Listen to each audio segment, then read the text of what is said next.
কংগ্ৰেছত ভাইৰেল আতংক viral audio' ক্লিপৰ Bhupen বৰাৰ হৈ ধন দাবী কৰাৰ অডিঅ' ভাইৰেল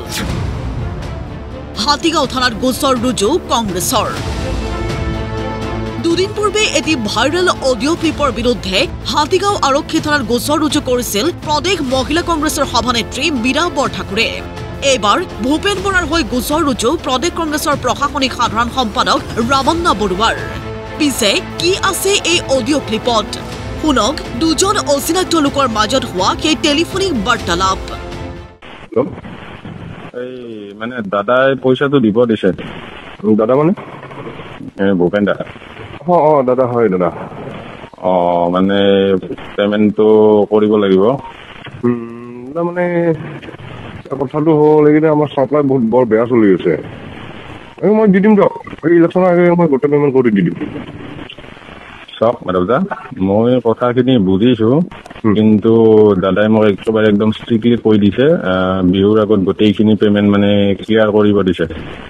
নাই দাদা চাওক আপোনাকো মই আগতেও বহুত কিছু বা আজি কোনো হোৱা যিকোনো অনুষ্ঠানতে মই কিবা নহয় কিবা এটা দিয়ে দিওঁ এইকেইটা অলপ মানে আমাৰ বিজনেছ অকণমান ক্ৰাইচিছ চলি আছে আপুনি এইটোতো গম পাইছে কয়লা এইটোতো জানে মই গম পাইছো কিন্তু আপুনি মীৰা বাইদেউৰ এই পাৰ্চনেল প্ৰগ্ৰেমটোতো পইচাখিনি দিলে ন দাদা গম এইটো মই গম পাইছো সেইটো বাইদেউ পাৰ্চনেল দাদা সেইটো আপুনি নালাগে ঠিক আছে দাদা হ'ব মানে ইলেকশ্যনৰ আগত মই ফুল পেমেণ্ট কৰি দিম বাৰু এইটো টেনশ্যন ল'ব নালাগে আৰু নাই মানে যোৱাকালি যিটো এই ৰাভা হাছঙৰ মানে ৰিজাল্টৰ পিছত দাদাৰ একেবাৰে একদম খং উঠি আছে গতিকে আপুনি মানে 75% পেমেণ্ট আজি ক্লিয়াৰ কৰিবই লাগিব মানে মই সেইটো মই পিছত বুজাব নোৱাৰিম আৰু দাদা চাওক আজিতো 70% ইমানটো দিয়া সম্ভৱ নহ'ব দাদা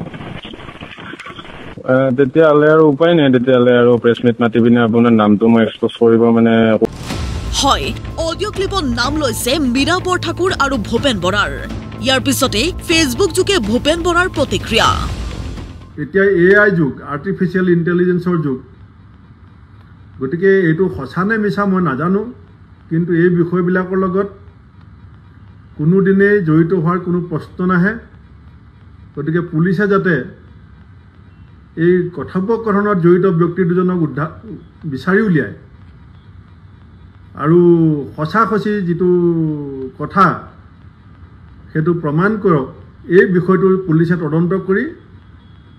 বিষয়টো ৰাজহুৱা কৰিব লাগে মই অসমৰ মুখ্যমন্ত্ৰীকো আহ্বান জনাইছোঁ কাৰণ আজি মোৰ বিৰুদ্ধে যি ধৰণৰ ষড়যন্ত্ৰ হৈছে কালিলৈ আমাৰ বেলেগ ৰাজনৈতিক নেতাসকলৰ বিৰুদ্ধে এই ধৰণৰ ষড়যন্ত্ৰ হ'ব পাৰে দোষীক বিচাৰি শাস্তি দিবৰ কাৰণে মই মুখ্যমন্ত্ৰী ডাঙৰীয়াকো আহ্বান জনাইছোঁ প্ৰতিক্ৰিয়া মীৰা বৰঠাকুৰৰ যদি মই তেনেকুৱা কথাত লিপ্ত থাকিলোহেঁতেন মইতো থানালৈ নাহোঁ কাৰণ এতিয়া পুলিচ বিজেপি চৰকাৰৰ প্ৰশাসন তেওঁলোকৰ যদি মই ইনভলভ থাকিলোহেঁতেন ডেফিনেটলি আমি কেছ নিদিওঁ গতিকে এনেকুৱা যাতে আগলৈ অবান্তৰ কথা যাতে মানে প্ৰচাৰ কৰিব নোৱাৰে দোষীক কৰায়ত্ব কৰিব লাগে মই সেইজন লিখন কম্বাং বোলা মানুহজনক আমি চাইছোঁ ছ'চিয়েল মিডিয়াত এতিয়া আমি চাইছোঁ এনেকুৱা মানে বিভ্ৰান্তিকৰ কথা প্ৰচাৰ কৰাটো এটা বিকৃত মানসিকতা আমি তেওঁৰ লিংকবিলাক এতিয়া চাওঁতে দেখিবলৈ পাইছোঁ পুলিচেও কৈছে যে আমি এইটো তদন্তৰ কাৰণে ইতিমধ্যে আমি মেটালে লিখিছোঁ গতিকে আমাৰ মাননীয় সভাপতি মহোদয়েও আজি কেছ দিছে গতিকে এনেকুৱা ধৰণৰ যাতে অপপ্ৰচাৰ কৰি বিকৃত মানসিকতাৰে জনমানসত যাতে আমাৰ কংগ্ৰেছ দলৰ সভাপতি বা অন্য আমাক যাতে সেৱা প্ৰতিপন্ন কৰিব নোৱাৰে তাৰ কাৰণে আমি সকীয়াই দিছোঁ আৰু ইয়াৰ কেছ ৰেজিষ্টাৰ কৰি আমি বিশ্বাস আছে যে অসম পুলিচে ইয়াৰ এটা বিহিত ব্যৱস্থা ল'ব কংগ্ৰেছৰ মতে এয়া ভূপেন বৰাক জনমানসত হেয় কৰাৰ ৰাজনৈতিক ষড়যন্ত্ৰ আমাৰ সন্মানীয় সভাপতিজনক জনমানসত হেয় প্ৰতিপন্ন কৰাৰ বাবে যি অপচেষ্টা চলিছে সেই অপচেষ্টা এক ৰাজনৈতিক ষড়যন্ত্ৰ বুলি আমি ভাবিছোঁ গতিকে ইয়াৰ ৰাইজে ইয়াৰ বিচাৰ কৰিব কিন্তু আৰক্ষীয়ে সততাৰে ইয়াৰ তদন্ত কৰিবৰ কাৰণে আমি আৰক্ষীক আহ্বান জনাইছোঁ যে সকলোৱে মনত ৰখা উচিত এই কামটো যোনে কৰিছে বালিলৈ বুলি যি পাত সুগ্ৰীবলৈ সেই পাত গতিকে আমি এই ধৰণৰ অসাধু চক্ৰক এই ধৰণৰ চাইবাৰ কাম কৰা লোকক সাৱধান হ'বৰ কাৰণে আমি সকীয়াই দিছোঁ অসম প্ৰদেশ কংগ্ৰেছ কমিটিৰ তৰফৰ পৰা আৰু আৰক্ষীক আমি আহ্বান জনাইছোঁ সঠিকভাৱে তদন্ত কৰি দুধ কা দুধ পানী কা পানী উলিয়াই দিব লাগে বিপৰীতে বাজপেয়ী ভৱনত সংবাদমেল পাতি ৰাজ্যিক বিজেপিৰ মুখ্য মুখপাত্ৰ মনোজ বৰুৱাৰ প্ৰতিক্ৰিয়া তেখেতসকলে যিটো চৰিত্ৰৰ কথা জনসাধাৰণৰ সন্মুখত উত্থাপন কৰে, তেখেতসকলে নিজৰ প্ৰতিচ্ছবি যি ধৰণে দাঙি ধৰিব বিচাৰে জনসাধাৰণৰ ওচৰত, সেই কথাটো কিন্তু নগ্ন ৰূপত এইবাৰ পৰিস্ফুট হৈছে অসমৰ জনসাধাৰণৰ সন্মুখত। তেখেতসকলৰ প্ৰকৃত যিটো স্বৰূপ, সেই স্বৰূপ জনসাধাৰণে বুজি পাইছে। বিভিন্ন সময়ত ভূপেন বৰা ডাঙৰীয়াই সততে অভিযোগ উত্থাপন কৰে দুৰ্নীতিৰ কথা, ভ্ৰষ্টাচাৰৰ কথা, কিন্তু সেইগৰাকী ভূপেন বৰা আজি যিখিনি সময়ত তেখেতক সামৰি এই অভিযোগ উত্থাপন হৈছে, এটা অত্যন্ত গুৰুত্বপূৰ্ণ অভিযোগ উত্থাপন কৰিছে, তেওঁ কিন্তু AI আৰ্টিফিচিয়েল ইণ্টেলিজেঞ্চৰ দোহাই দি গোটেই বিষয়টো নস্যাৎ কৰিব বিচাৰিছে। গতিকে প্ৰকৃতাৰ্থত তেখেতসকল যে অসমৰ জনসাধাৰণৰ প্ৰতি কোনো কাৰণতে দায়বদ্ধ নহয় আৰু